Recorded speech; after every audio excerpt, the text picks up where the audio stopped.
Pesante sconfitta per la Castrum Favara nella 15ª giornata del campionato di Serie D Girone I, che perde 4-1 con il Gela. È la settima sconfitta per i gialloblu in queste 15 partite, che aggrava la posizione in classifica e delinea una crisi di risultato, ma anche di gioco.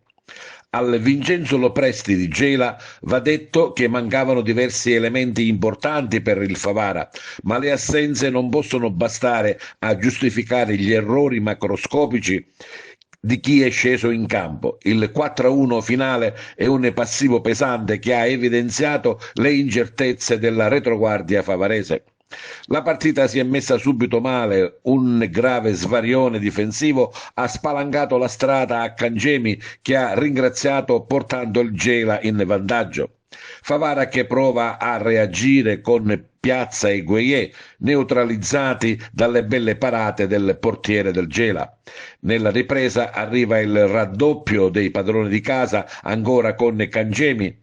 Nonostante la Castrum Favara non brilli, riesce ad accorciare le distanze con un bel gol di Tripicchio che fa sperare i tifosi della curva nord sempre presenti.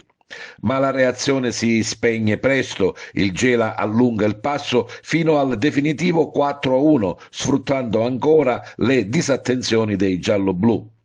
Se da un lato vanno riconosciuti tutti i meriti di un Gela cinico e ben organizzato, dall'altro è inevitabile sottolineare come la Castrum Favara continui a ripetere errori già visti in molte altre gare del campionato.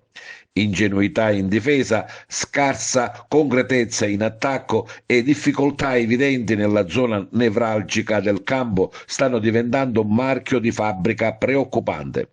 La classifica comincia a fare davvero paura e il campo manda un messaggio chiaro: servono interventi decisi sul mercato e rinforzi in grado di alzare il livello, altrimenti anche dopo Natale la Castrum Favara rischia sempre di fare regali agli avversari.